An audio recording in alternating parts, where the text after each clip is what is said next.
Is there a place in time where logic breaks down and wonderment begins?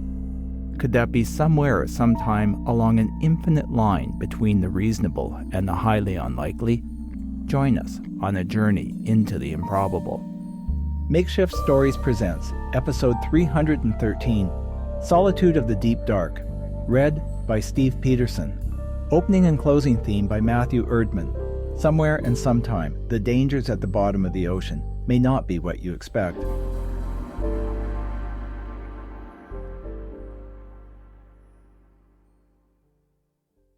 We had been waiting most of the day for the wind to pick up and disperse the small protest ships that were swarming like flies around the hulk of the seabed explorer. How had they managed to get here? The Clarion-Clipperton fracture zone was in the middle of the Pacific Ocean.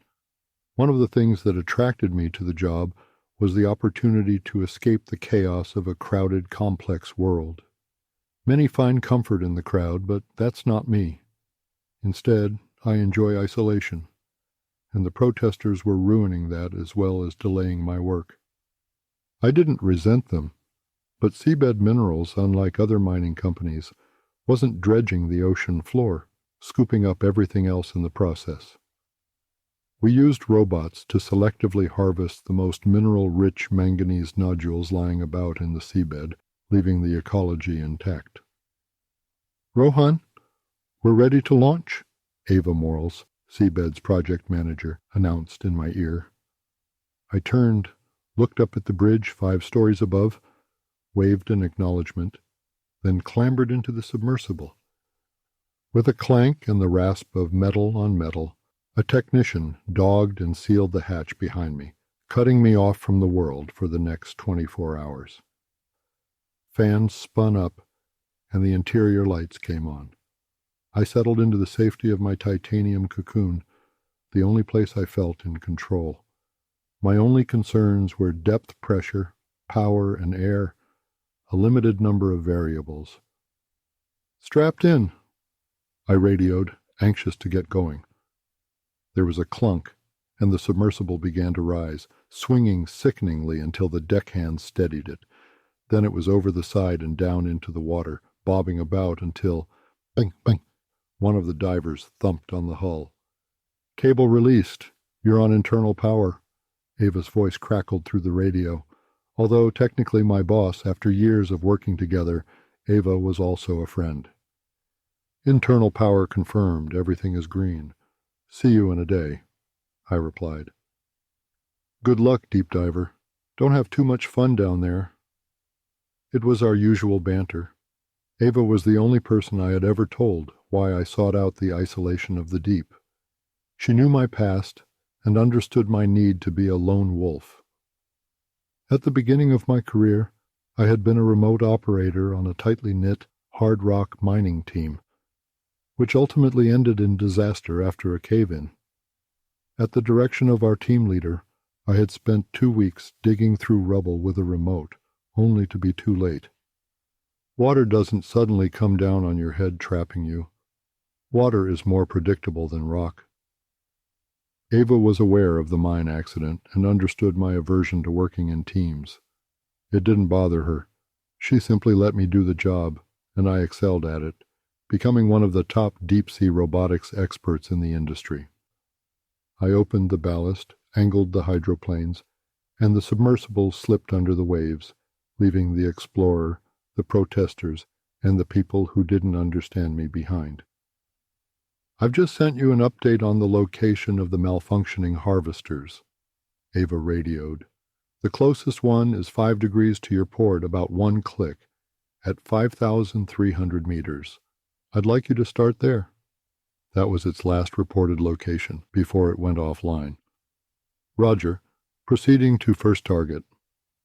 Outside over the next 30 minutes, through the thick acrylic portals, every possible shade of blue drifted past, ending in the darkest night on the planet. Floods mounted on the front of Deep Diver flicked on, optimistically pouring photons into the gloom until a gray plane reflected them. The depth meter read 5,295, which put me roughly in the right place. The nodules were thin here. The area had been partly harvested, Setting the submersible to spiral out, I released the communications buoy and waited until it was close to the surface. Then I radioed, reached ocean floor and commencing search. "Copy that, but getting some interference." Ava's response was garbled. Was there concern in her voice? "Switching to a lower channel," I explained. The communications buoy was intended to enhance radio signals, but today it was having problems. Could the protesters have been using a jammer, or were the conditions just unfavorable? The floods tunneled through the dark, scattering frightened, prehistoric-looking, jelly-like creatures. Half an hour of searching, and nothing. Then out of the gloom, a glint of metal, followed by Harvester 1, written in sans serif on the side of an ungainly, multi-armed machine. It sat like a surreal sculpture on the seabed, no sign of motion. One manipulator arm was grasping a larger-than-usual nodule and holding it about a foot off the abyssal plane. "Found it," I reported. A static-filled acknowledgement crackled over the speaker. "Too much interference. Say again." Another surge of static. The flaky radio link would have to wait. I concentrated on the harvester, steering the submersible in a circle around the machine. No visible damage. The nodule it was holding caught my attention. Flash. All I could see were indigo spots like inverted stars. As they faded, every system in Deep Diver failed in a cascade. Red emergency lights and silence filled my tiny cabin. Quelling panic, I groped in the gloom for the circuit breakers and toggled them off and on. Nothing. I tried again. After a few minutes, a fan started reluctantly, then another, and the lights came back on. Whirls, buzzes, and beeping filled the air as the submersible rebooted. What had just happened? Had there been a static charge built up on the hull? No, the discharge would have enveloped the whole submersible, and Deep Diver was engineered to prevent that. This had been like flashbulbs. The nodules! It had come from the nodules, which wasn't possible. "Explorer, I just experienced some kind of static discharge down here. It knocked everything offline." I tried to sound calm, but my mind was racing. No reply. Was this what it felt like to be a trapped miner? Suddenly, the deep dark wasn't a comforting place anymore. Keep calm. Work through this. I encouraged myself. This isn't the same. 20 years ago, lacking the confidence to go with my intuition, I followed the team leader's directions to dig to the main survival shelter, instead of the secondary one where I thought the team would go. It wasted nearly 5 days clearing the wrong shaft. When my remote digger finally broke through the last of the cave-in, the image of what was on the other side burned into my mind. They were all there, all my friends, dead. It's why I do deep-sea maintenance now. At the bottom of the ocean, I'm on my own, make my own decisions, and only my life is on the line if I make a mistake. I needed to stay in the present and keep focused. I couldn't afford to dwell on the ghosts of my past. The radio chirped, pulling me out of my dark thoughts. It didn't appear to be damaged. However, the connection to the surface antenna was red. Everything else showed green. I switched to the secondary low-frequency antenna. Static filled the cabin on every channel. On a hunch, I backed Deep Diver away from the harvester and nodule field. The interference diminished. "Deep Diver, respond." I could barely make out the voice through the background noise. "This is Deep Diver." "Did you get my last message?" "No." I explained the incident again, adding, "There's a lot of low-frequency EM interference down here. I think it's coming from the manganese nodules, and it might be responsible for the harvester malfunction. I have an idea how to confirm." "Copy that, but be careful," Ava advised, voice all but lost in electromagnetic noise. After shutting down the more sensitive equipment, I approached the harvester again, drifting slowly in to avoid any static buildup on the hull, using the low-frequency antenna to steer around the more intense pockets of interference. The nodule in the harvester's manipulator arm proved particularly noisy. I wanted a closer look and figured the geologists would want a sample. Using a plastic bag over the gripper, it took almost an hour of careful manipulation to dislodge the thing from the harvester's frozen claw. Then I backed away to what I hoped was a safe distance. The water drained from Deep Diver's sample airlock. I opened the inner hatch and retrieved the rock. It was heavier than I expected, but otherwise looked like any other nodule until I turned it over. Onyx metallic crystals studded the other side, arranged in an almost regular pattern. I carefully placed it on the tiny examination table that the geology team used. A series of shrill, ear-piercing pulses came from the radio. I leapt for the volume. My ears ringing, I placed the nodule back in the airlock and the radio calmed down. "Explorer, this is Deep Diver, over." The radio hissed. "Explorer, are you reading me?" Static, but static with a pulse. Experimentally, I opened the sample airlock a crack and the pulsing increased. An LED lamp closest to it flickered, then all the lights went out. Whack! Intense pain. Scraping metal on metal filled the cabin. My hand instinctively shot up to my forehead. Blood slicked my fingers. The current. In my fascination with the nodule, I had forgotten about it. Deep Diver had been pushed into the harvester, and I had hit my head on an equipment cabinet. Systems faltered. With a sickly grinding sound, the submersible shuddered. Hands shaking, I climbed into the pilot's position, grabbed the joystick, and pulled back. Motors whined, then stalled as the power fluctuated, then whined again. Deep Diver began to move, slowly at first, then gained speed, pulling away from the harvester. At a safe distance, I dropped anchor to keep from drifting again before attending to my forehead and the throbbing headache. Beside me, the sample airlock had swung open, and the nodule lay on the floor. I'm no geologist, but I know that rock doesn't emit radio interference unless it's radioactive. I scrambled to the storage locker, rummaging through the geologist's gear until I found it, a Geiger counter, and fumbled it on. My heart pounding, I waved it around. Click, click, click, then pointed it at the nodule. Click, click, click.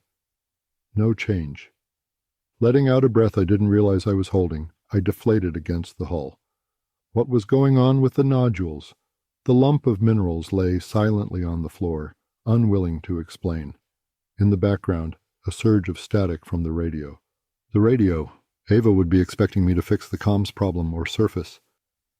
"Explorer, this is Diver, over." Only static pulsed back, but it had a pattern. Short, short, short, long, space, long, short, long, long. S-T-A-Y? Stay? My Morse code was not good. I must be wrong. I was trying to find meaning where there wasn't any. What was the matter with me? I should be ascending instead of deciphering radio interference. Pain ravaged my head, and I fell to the side. The cabin spun, and I blacked out. I awoke outside on the seabed. A hallucination? A dream? Some part of my brain rationalized, but it was more than a dream. "Come on, get real," I argued. "You'd be crushed." Yet I was there, staring back at Deep Diver. It looked odd and foreign to part of my brain, like I was seeing the submersible for the first time. It was something new, yet dangerous and fascinating. I blinked, and the seabed became corrugated metal. I'm lying on my side, drool trickling down my cheek. I am Rohan, I reassure myself, but I am also something else, vastly older and larger, recently awakened. The cabin disappears, and I'm back on the seabed, overwhelmed with new memories. Time stretches into a past of unending sameness, a predictable world that is comforting, familiar, unchanging, until machines drop from above and commence picking at our being, pain, more pain as metallic claws pull us apart. We reach into the machines, find no mind, then make them stop. Our history, a voice claims. No, this is a dream. I insist, but the memories continue. The consciousness, was it a community, is so old that it has witnessed the rise and fall of oceans and the breakup of continents. Who are you? I ask. It doesn't know. It, have never had a name. Then at the very edges of its memory, it shows me vague images of points of light in an infinite darkness, closely packed stars and constellations I don't recognize. To them they are no word, just feelings of comfort, security, and home. All of you, we need all of you, it says.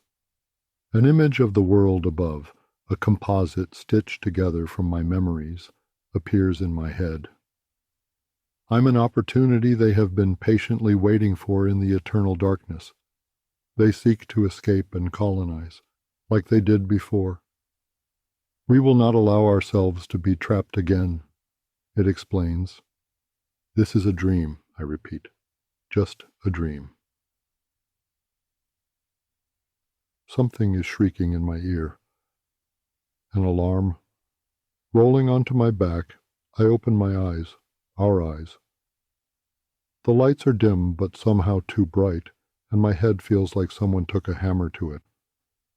Carbon monoxide. The alarm is screaming that the levels are too high. There is a picture of an oxygen mask in our minds.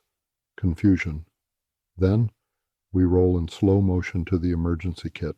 In a well-practiced move that didn't require thought, one hand reached out, pulled the kit open, grabbed a mask and placed it over my nose and mouth. Oxygen filled my lungs, and my muddled thoughts began to clear. How long had I been out? Apparently long enough for Deep Diver to switch to the emergency batteries and the air scrubbers to need changing. Securing the mask, I propped myself up. My forehead throbbed. Right. I had hit it on a cabinet. The hatch on the sample airlock had popped open, and the nodule I had retrieved lay on the floor beside it. Hadn't I noticed something odd about it? Deep Diver. Come in, Deep Diver. You're overdue. The radio signal was weak but clear. Explorer, this is Deep Diver. Had an accident down here. The current pushed us into Harvester 1. I hit my head on a cabinet. Must have blacked out. I'm okay. Deep Diver is on backup batteries. How long have we been on the bottom? Too long. The words hadn't come from the radio. Why was I referring to myself as we? 25 hours, Ava said. Another 30 minutes and we would have declared an emergency. Why didn't you follow procedure and surface as soon as we lost contact? And how did you fix the radio interference? It suddenly cleared up a few minutes ago. Starting up now, I replied. See you in about 30 minutes, over and out. I didn't have an explanation anyone would believe. I released the anchor, blew the ballast, and Deep Diver began to rise. My vision tunneled, and I put a hand to my aching forehead. The cabin began to spin, and I blacked out again. My eyes opened. I wasn't in the submersible. A face was looking down at me. Ava, I tried to blurt out. My mouth didn't respond. Instead, I heard myself say, I guess I am blacked out. It stumbled as it learned how to extract the right words from me. Horrified, I realized that I had lost control of my body. I could think and hear, that was it. I was simply along for the ride, a database of memories to navigate a foreign world. The medic says you have a concussion, so I've delayed the debrief. Ava placed a hand on my forearm. Its first instinct was to recoil before it reached into my mind and understood the friendly nature of the gesture. But I have to ask what happened down there, she added. I bumped my head. On one of the things, the supply cabinets, when we were pushed into the harvester by the current. It was an accident. I should have... Anchored to the bottom, after moving away, it explained. No, there's more, I silently yelled. Concentrating as hard as I could, I focused on the forearm Ava was touching, only to discover I couldn't move. My thumb finally twitched. Ava hadn't noticed my attempted communication. I tried again, with no luck, and screamed. We're off the record here, Rohan. You can tell me what really happened down there. Were you distracted by a flashback? She asked.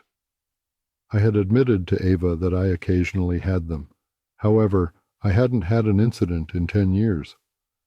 Well, you're supposed to stay here under observation until tomorrow. We'll talk in the morning. Don't go, I pleaded in my mind. The medic came over and injected something in my arm. My eyes closed. I dream I am on the ocean floor. It's darker than the darkest night. What's happening to me? I shriek. My only companions, other nodules, don't reply. I can sense their presence. There are dozens, hundreds, thousands, waiting for an opportunity, waiting to inhabit a body. But I'm the only one around, so they attempt to pile in. There's no more space in my brain. My head is going to explode, but they keep coming, squeezing me out until, in the distance, I hear, Rohan! My eyes open. You were screaming. The medic, whose name I don't know, explains. Bad dreams from the accident? When we reach port, you might want to see a psychologist. I tried to stop the presence from searching my brain for the words and concepts it needed. I failed. Thanks for your concern, but I am fine. Okay, but if it keeps happening, I can arrange an appointment. The project manager and the captain are waiting for you in the briefing room. I'll let them know you're coming. The medic held the door of the sickbay open. My body walked out into the passageway and hesitated. I could feel it scouring my memory again, this time for the ship's layout. I heard myself thanking the medic, then turned left. Ava and the explorer's captain were waiting for me. Please take a seat. Ava gestured me to a chair. The two of them faced me across a laminated table in the center of the room. Sorry, Rohan, Ava apologized, but after an accident, we need to follow up with a formal inquiry. We'll try to make this as brief and painless as possible. After an awkward pause while it searched for the right words, it said, I understand. Hey, that's not me, I wanted to shout. Concentrating, I just managed to make my left eyelid twitch. Do you have something in your eye? Ava asked, concerned. Had I finally caught her attention? Just an eyelash. I will be okay. Let us proceed. You seem to be struggling with speech. Are you sure you don't need a bit more time? Ava offered. I am fine.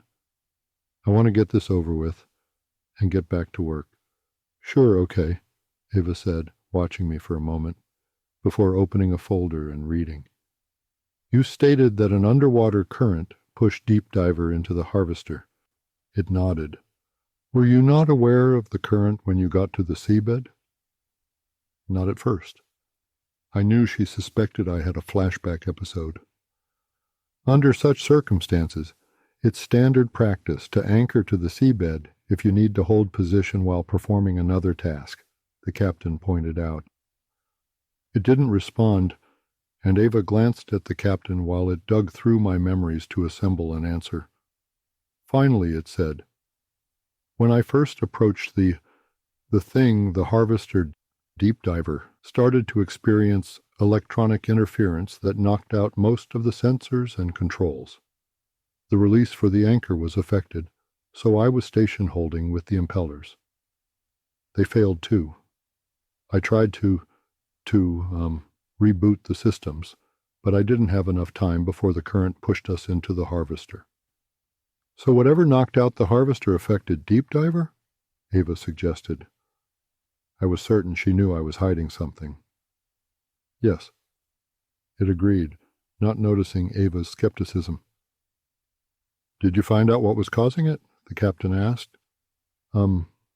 Maybe. I believe there is a localized anomaly that's generating a strong electrical field. But you're not sure? It is hard to explain. We need to do another dive with a two-person crew. One to pilot, the other to take readings and gather more samples. Liar! I screamed. We need to go back down. It repeated.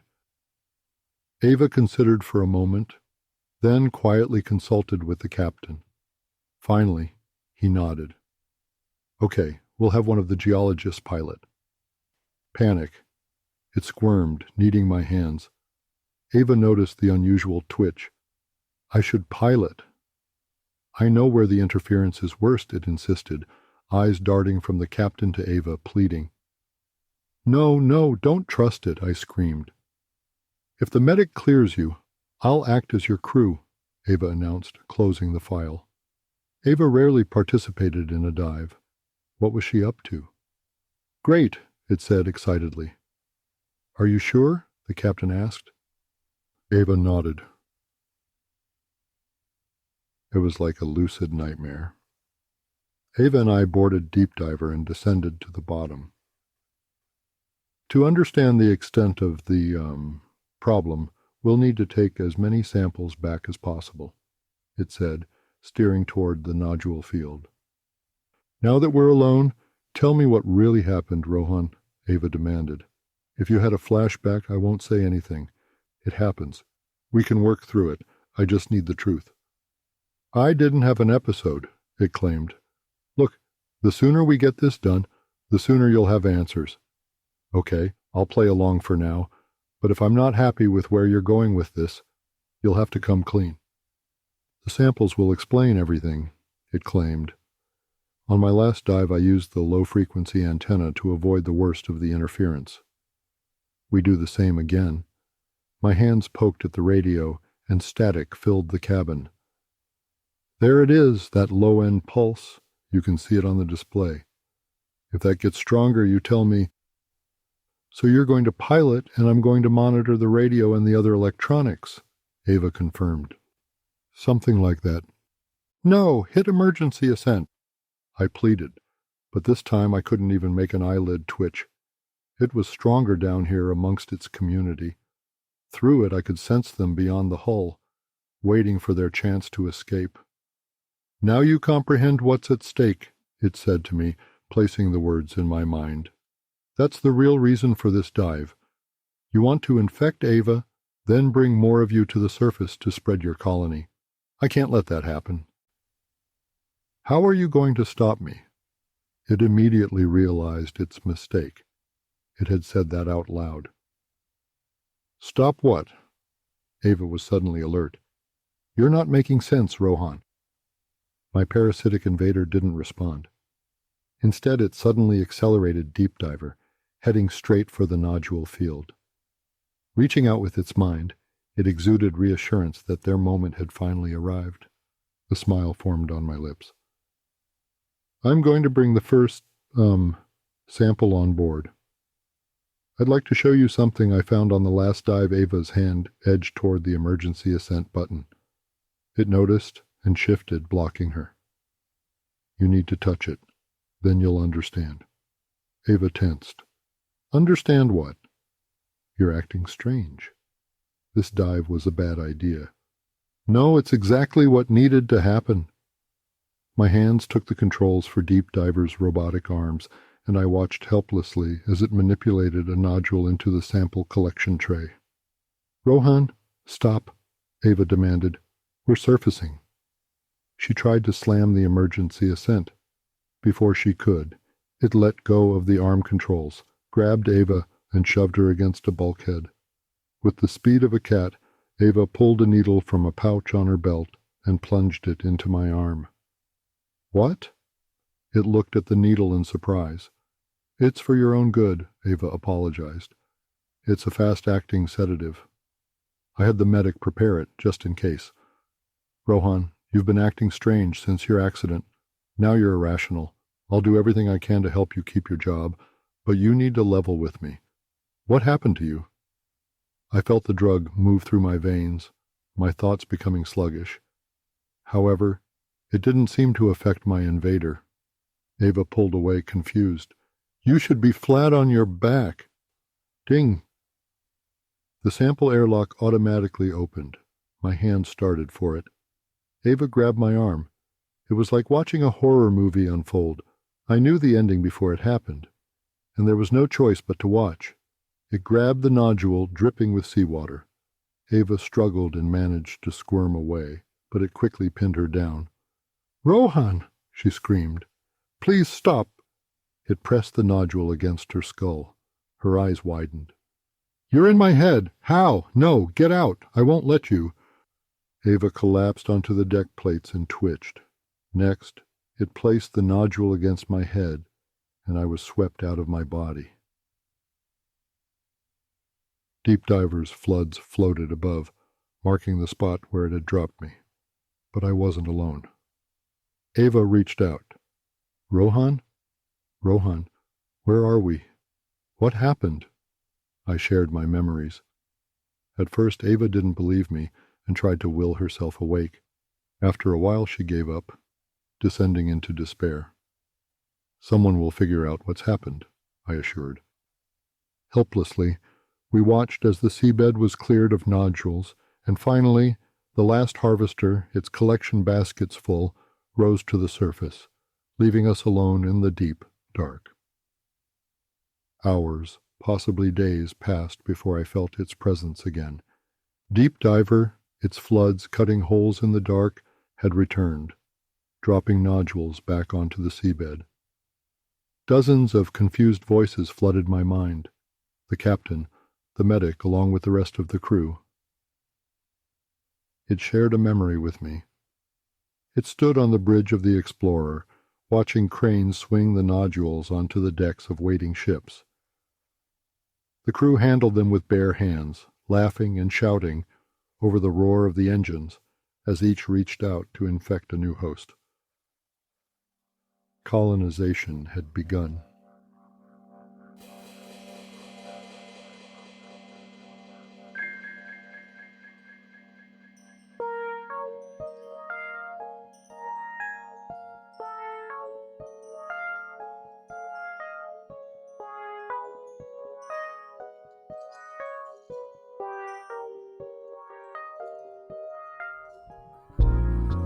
If you enjoyed this story, please share it with your friends or leave a rating and review on your favorite podcast platform. Your support helps new listeners find us and keeps the podcast going. If you'd like to connect with us, please email makeshiftstories@gmail.com or visit our website at makeshiftstories.com. Makeshift Stories is released in the first week of each month. This month's story was written by Vern Hume, aka Alan V. Hare, and read by Steve Peterson. Opening and closing themes were composed and recorded by Matthew Erdman. Audio production and editing by Vicada Studios. Makeshift Stories is released under a Creative Commons non-commercial, attribution, no derivative license.